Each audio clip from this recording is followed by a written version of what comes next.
Hi friends, இப்போ நம்ம சிறகடி காசை பார்க்க போகிற சிறகடி காசையில் வந்துட்டு ஆன்லைனில் உன்னோட பூவை சேல் பண்ணலாம்ப்பா அப்படின்னு சொல்லிட்டு ஒரு ஐடியா கொடுக்குறாங்க.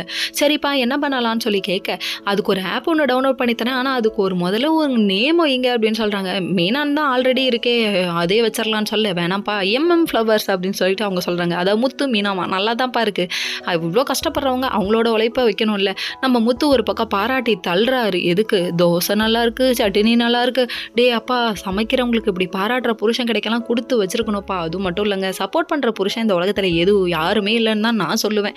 அதாவது இல்லைப்பா, கமெண்ட்டில் என் புருஷன்லாம் வந்துட்டு எனக்கு சப்போர்ட் பண்ணுறாரு உங்களுக்கு தெரியுமான்னு சொல்லிட்டு நீங்கள் எவ்வளோ வேணால் கழுவி ஊற்றலாம். அதாவது 100%ல் 20% தான் எனக்கு தெரிஞ்சு சப்போர்ட் பண்ணுவாங்க, மீதி யாரும் சப்போர்ட் பண்ண மாட்டாங்க. அவங்களோட ஒரே நோக்கம், உனக்கு ஒன்று தெரியாது, உனக்கு ஒன்று தெரியாது, உனக்கு ஒன்று தெரியாது. சமையலில் கூட உனக்கு ஒன்று தெரியாது, உனக்கு ஒன்று தெரியாதும்பாங்க.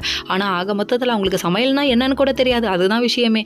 ஆனால் இந்த எல்லா புருஷன்மார்களும் இதை சொல்கிறதுக்கு மட்டும் கற்று வச்சிருக்காங்க. பொண்டாட்டியால் ஒன்றும் முடியாதுன்னு நினைக்கிறாங்க. விட்டு பாருங்கயா, முடியுமா முடியாதான்னு அவங்க சாதிச்சு காமிப்பாங்க அப்படிங்கிற மாதிரி ஆயிடுச்சு. இந்த நிலைமையிலும் இவங்க பாராட்டை தள்ளுறதா பார்த்தோன்னே நம்ம விஜயாவுக்கு பொறுக்கலைங்க. ஆமாம், என்ன வேணால் சொல்லு, ஆனால் மீனா இந்த அளவுக்கு வளர்ந்துட்டு போகிறான்னு சொல்கிறாங்க. நீ பாராட்டுறியா இல்லை திட்டுறியா, சொல்லிட்டு செய்ய அப்படிங்கிற மாதிரி ஆயிடுச்சு. அந்த டைம் பார்த்து மனோஜ் வர, என்னடா ஒரு அதிசயத்தை மீனாவை பாராட்டுறாங்க. ஆமாம், உனக்கு வச்சது தான் சரியில்லைன்னு ஆரம்பிச்சிட்டாங்க நம்ம ரோஹிணியை. ஆக மொத்தத்தில் எண்ணெய் தூக்கி வாயில் போடலன்னா உனக்கு தூக்கமே வராதுல, தேள் கொட்டுறாப்புல கொட்டிகிட்டே இருக்கேம்மா அப்படிங்கிற மாதிரி ஆயிடுச்சு. இப்படியே பேசியே இவங்க ஒன்றுமே இல்லைங்க. அதாவது சண்டை, இந்த பிபிக்குள்ளே சண்டை நடந்தால் இப்படி ஆணு பார்க்குறாங்க எல்லாருமே. ஆடியன்ஸ் எல்லாம் ஆணு பார்க்கறனால இவங்க ஒரே வீட்டை வச்சு அதுக்குள்ளேயே சண்டையை வச்சு சீரியலை ஓட்டுறாங்க.